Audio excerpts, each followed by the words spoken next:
When I look back on that spring, I can hardly believe how one small decision altered the course of my family's life. My name is Linda Parker, and I live in a quiet town in Oregon with my husband, Michael, and our 21-year-old son, Ethan. We always thought of ourselves as a typical American family, hardworking, a little imperfect, but close-knit in our own ways. Michael worked as an accountant, often spending long hours buried in numbers, while I had spent most of my life teaching at the local elementary school before stepping back to focus more on home. Ethan was in college, majoring in fine arts, and though we didn't always understand his world of paintbrushes and sketches, we supported him with all our hearts. That was why, when Ethan came to me one afternoon and asked if I'd be willing to model for his art project, I said yes without hesitation.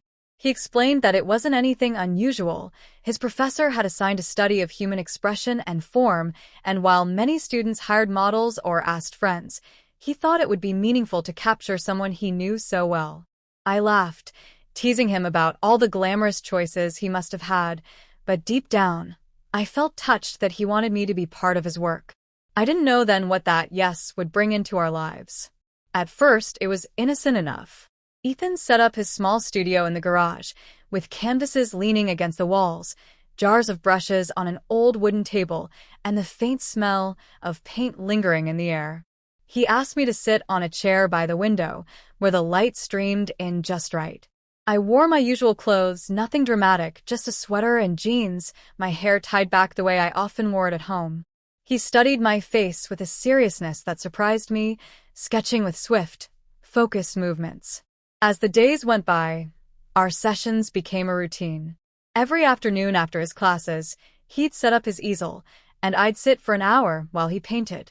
Sometimes he'd ask me to tilt my chin slightly, or soften my gaze, or think of a memory that brought a certain emotion.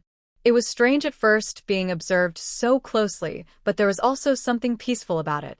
For years, I had been a mother, a wife, a teacher, always in motion, always doing something for someone else. But in those moments, I was simply still. I was seen. Michael, on the other hand, barely noticed. He was consumed with work, often coming home late, eating dinner quickly, and retreating to his office to prepare for another day.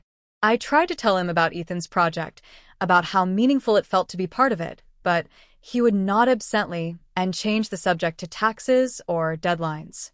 I told myself not to mind. He had always been practical, not artistic, and I couldn't expect him to understand.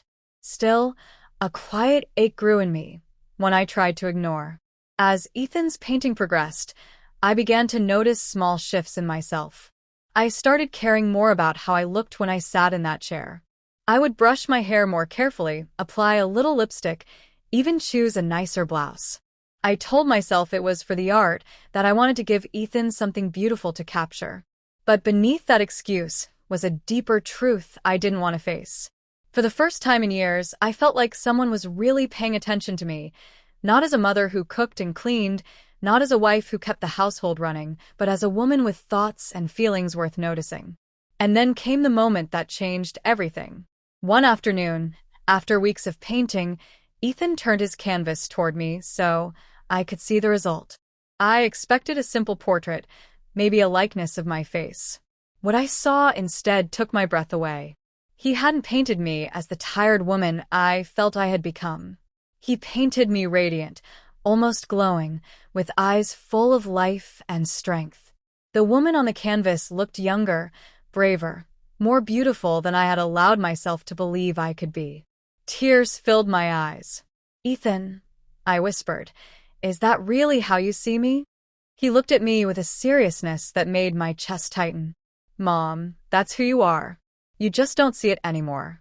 It was such a simple statement, yet it pierced me deeper than anything Michael had said in years. I realized then how starved I had been for affirmation, for someone to remind me that I was more than just the roles I filled. But with that realization came something darker. Because once you feel seen in a way you've been longing for, it's hard to step back into the shadows of neglect. I began to crave our sessions, not just for the art, but for the attention, the intimacy of being studied and appreciated. And though Ethan's intentions were pure, my own heart began to wander into dangerous territory. I didn't set out to betray my husband. I didn't wake up one morning and decide to let my emotions slip beyond the boundaries of family. But life rarely works in sharp lines. It blurs, it softens, it tempts. And soon, I found myself confiding in Ethan about things I had never voiced aloud.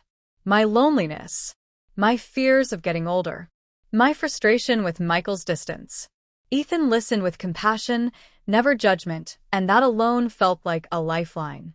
One evening, Michael came home earlier than usual.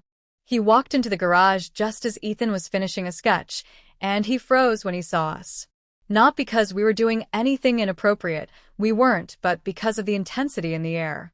He looked from me to the canvas, and then back at me, and I saw suspicion flicker in his eyes. "What's going on here?" he asked, his voice sharp. I stumbled over my words, explaining about the project, about how it was purely artistic. Ethan backed me up, showing him the assignment details. Michael nodded, but his jaw was tight, and I knew he wasn't convinced. From that night on, something shifted in our marriage. He grew more distant, more irritable, as though he sensed that part of me had drifted away, even if he didn't know exactly where. And he was right, because as much as I tried to deny it, I had crossed an invisible line. Not physically, but emotionally. I had invested pieces of my heart where they didn't belong. And the guilt gnawed at me, even as I returned to that chair day after day, unable to let go of the comfort it gave me. What happened next was something none of us expected.